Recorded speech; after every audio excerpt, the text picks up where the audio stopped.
जय श्री राधे कृष्ण मित्रों। प्रेम और मोह में बस इतना सा अंतर है कि मोह में मनुष्य सब कुछ पाना चाहता है, सब कुछ अपनाना चाहता है। मोह में मनुष्य की अपनी इच्छाएं समाहित होती हैं और प्रेम इच्छाओं से मुक्त होता है। प्रेम में प्रेम करने वाला अपने प्रेमी के लिए सब कुछ निछावर कर देना चाहता है, उस पर सब कुछ लुटा देना चाहता है, उस पर स्वयं लुट जाना चाहता है। प्रेम की एक अद्भुत प्रसंग आपको सुनाता हूँ। एक बार इंद्रदेव ने महादेव से कहा कि प्रभु, प्रेम की वास्तविक परिभाषा क्या है? प्रेम क्या है, इसके बारे में कुछ बताइए।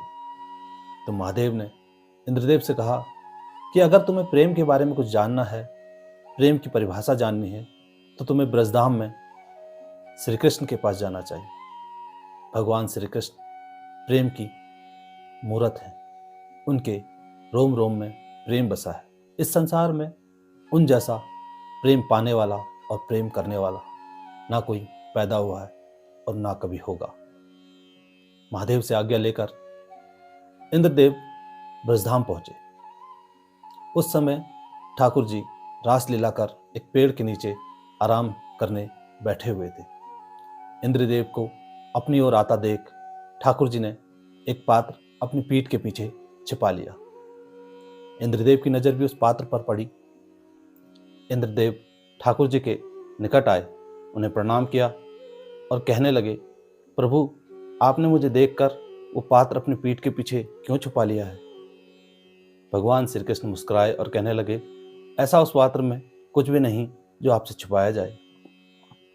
तो इंद्रदेव ने कहा कि ऐसा क्या है उस पात्र में प्रभु?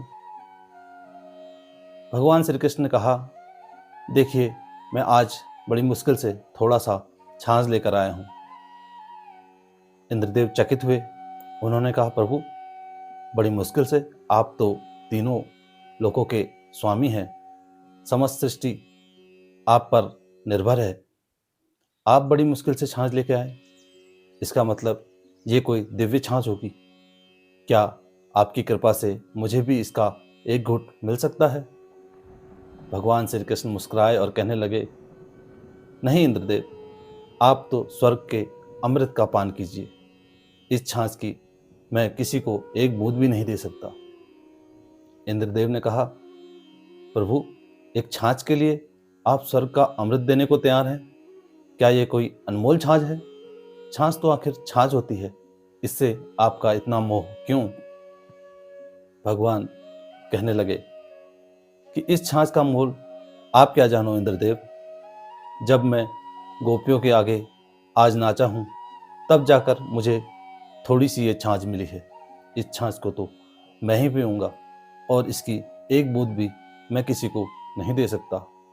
उसी समय भगवान शिव शंकर प्रकट हुए और कहने लगे कि ताही अहिर की छोरियाँ छचियाँ भर छाछ पर नाच नचाएं।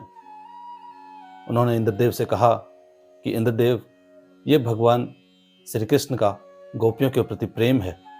जिस प्रेम को जानने के लिए मैंने आपको इनके पास भेजा था, ये वो प्रेम है जिसके लिए भगवान अमृत देने को भी तैयार हैं। प्रेम की परिभाषा भगवान श्री कृष्ण ही है। मित्रों, श्रद्धा और प्रेम से निस्वार्थ भाव से किया गया भजन ही भगवान का भोजन है। श्रद्धा से एक चावल का दाना भी भगवान को भोग रूप में स्वीकार है। और ठाकुर जी तो स्वयं प्रेम के भूखे हैं। ठाकुर जी को तो प्रेम से लगाया गया खिचड़ी का भोग भी स्वीकार है। उसके लिए वो अपना आसन छोड़कर कर्माबाई के घर पधार जाते हैं। ठाकुर जी का प्रेम अपने भक्तों के लिए अनन्य है। उनका प्रेम अपने भक्तों के लिए सर्वाधिक है। और छाछ और माखन तो ठाकुर जी का प्रिय भोजन है। वो भला उसको किसी के साथ कैसे बांट सकते हैं? मित्रों, कभी आपको वृंदावन जाने का अवसर प्राप्त हो तो आप वृंदावन की छाछ जरूर पीजिए। उसमें आपको ठाकुर जी का प्रेम प्राप्त होगा। जय श्री राधे कृष्ण मित्रों।